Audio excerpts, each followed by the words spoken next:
Mrs. Martin, and I am here to talk with you about books, of course. So let's get into our book talk.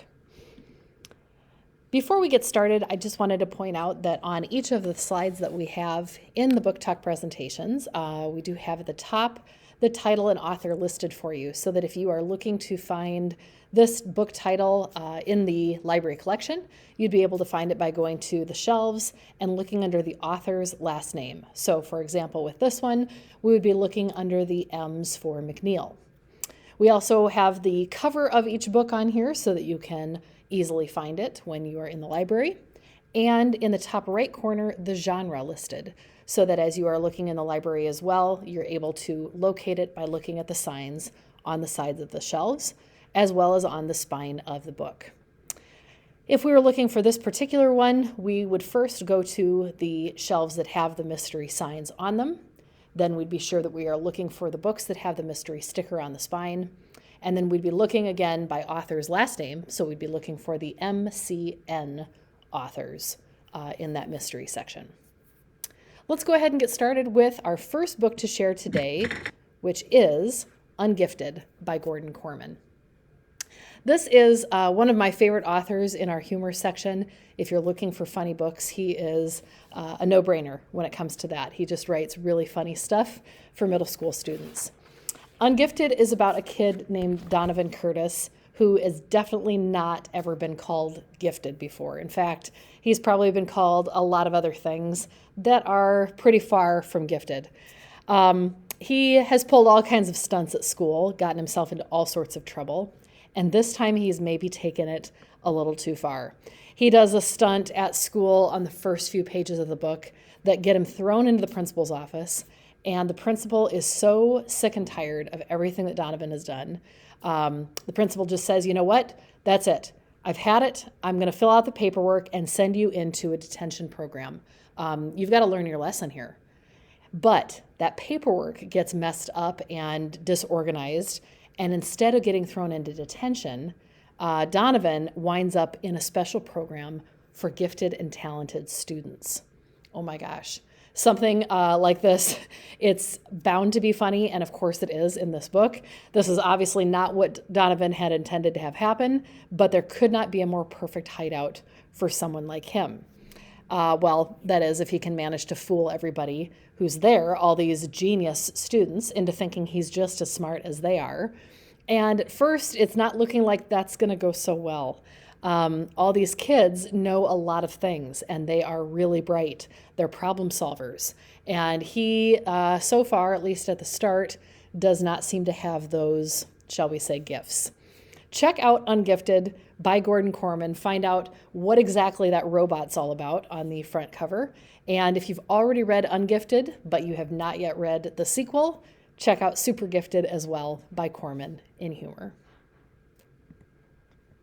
The second book I'm sharing is One Came Home by Amy Timberlake. This is in historical fiction, a fantastic read for those that love a book with a little bit of everything.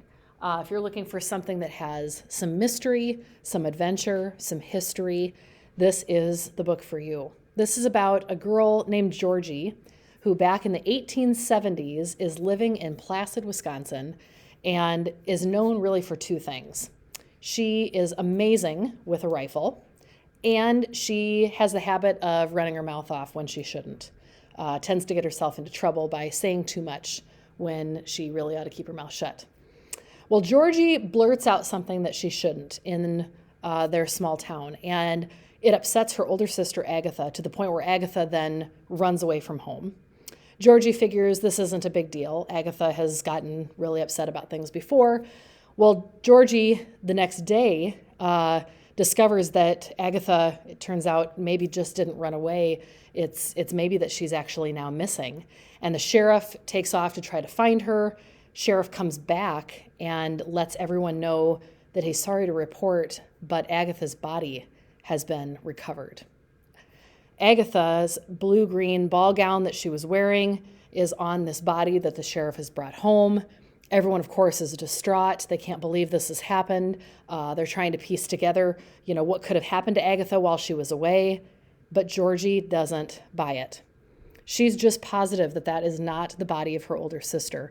She just has to figure out who exactly it is and where has Agatha gone. If you want to find out more, you've got to read One Came Home by Amy Timberlake. I can almost guarantee you won't be able to put this book down.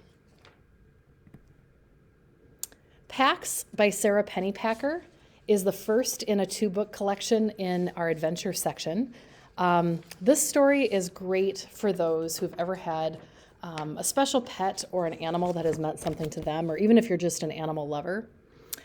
Pax is just a kit, a baby fox, when Peter and his dad rescue him from being abandoned out in the wilderness. And Peter has grown up with Pax at his side, kind of like a dog. The war front is approaching now, and Peter and his dad are going to go off and live with Peter's grandpa for a while. And then Peter's dad actually gets called off to have to fight.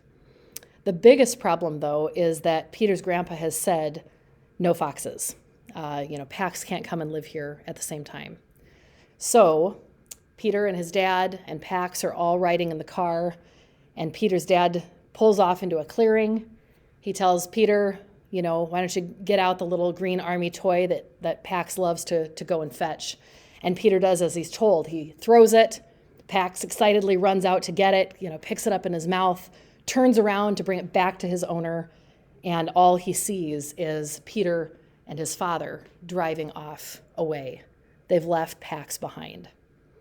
The story is told in alternating chapters, some from the perspective of Peter, having to leave his best friend Pax behind in the woods and go live with his grandpa, some from the perspective of Pax, the fox, who has been abandoned again, and the two of them, Peter and Pax, telling in these chapters what they're feeling and how they both decide the two of them together are going to try to come back and unite again. Read this story to find out how their friendship is going to be enough to bring them back together. But you've got to read the book to find out exactly how they're going to do that. I absolutely loved this one. In adventure, you'd look under the P authors for Pennypacker. You might be, like many of our readers here, and in the mood for a good, creepy mystery. Mary Downing Hahn is one of those authors that absolutely knows how to write the stories that make the hairs on the back of your neck stand up. You can see that this one, Wait Till Helen Comes, is listed as a ghost story. So while this may not keep you up at night, it's definitely one that is going to draw out that suspense. It's going to keep you guessing. And it's an eerie, spooky story, to be sure. In this story, we have Heather. And Heather is just like any person you've met who is just a whiny little brat. She's getting the main character into trouble all the time. And ever since her mother married the main character's father, well, they're stuck with her. Okay, she's the poor little stepsister who lost her real mother in a mysterious fire, and everybody's supposed to feel bad for her. But now something awful has happened. Heather has found this new friend, or so she says, out in the graveyard behind their house. The girl, this friend, is named Helen, who evidently died with her family in a mysterious fire over 100 years ago. Our main character is not really a ghost believer, but it's pretty hard not to believe it when she follows Heather out there and listens to her talking to Helen. Wait Till Helen Comes by Mary Downing Hahn. I don't know, read it for yourself and see if you believe in ghosts. For something a little more realistic, you might be into Posted by John David Anderson. This is in, of course, the realistic fiction section. You may have heard that old saying of, sticks and stones may break my bones, but words will never hurt me. But we all know that words do have power, and sometimes they can be gifts. Sometimes they can be weapons. No truer than in this book. Cell phones are banned entirely at Branton Middle School.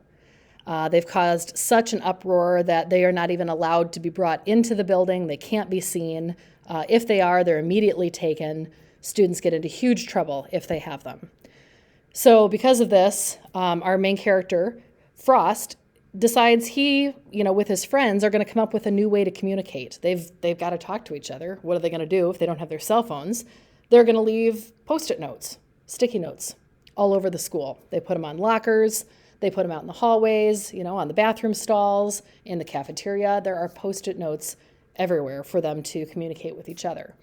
And at first, it has a really positive impact. Most of the words are kind and funny, and a lot of the messages that they leave are really, good, happy, uplifting things. And then things start to take a turn. You've got to read this, book. Find out especially what happens when a new girl comes to the school, and then things really change. Posted by John David Anderson. Imagine what it would be like if something like this happened at our school. My final book to share with you today is in our graphic novel section, and it's perfect for those who love any of Raina Telgemeier's books or those by C.C. Bell or Victoria Jameson. This one, Be Prepared. I love the character on this front cover. She does not look prepared at all, and that's how I would feel if I were in her spot. She is heading off to go camping, and she's headed to a summer camp, in fact. But it's not the summer camp that she was hoping for, unfortunately. Vera just wants to fit in, and it is not easy for a Russian girl like her in the suburbs to do that. All of her friends live in these big fancy houses. Their parents can afford to send them to these nice summer camps. Her single mom can't afford that, but there is one summer camp in her price range, and it is Russian summer camp. Ooh. Well, Vera is sure that she does find this place here that she can fit into, but the camp is not what she was imagining at all. For example, part of the camp is actually Russian history lessons. Yeah, that's just what every kid wants to do in the summertime. There's also outhouses that she has to use in terms of the bathroom, instead of the things that she's writing, to her friends about and hearing all about all their great fancy summer camp experiences. She is truly roughing it, and this is not what she had in mind at all. Find out, what it's like for her to be at this camp, the humor, as well as the friendships that she makes. Take a look at this one on the graphic novel shelves under B for Broskell. Those are the books I have to share with you today. I hope something sounds good to you, maybe some that you'll write down, even if you're not ready to pick one up today. If you have not done this in a while, be sure that you do check out everything that's on the Destiny Discover catalog as well to do some browsing on your own. Thank you so much for your attention. Happy reading.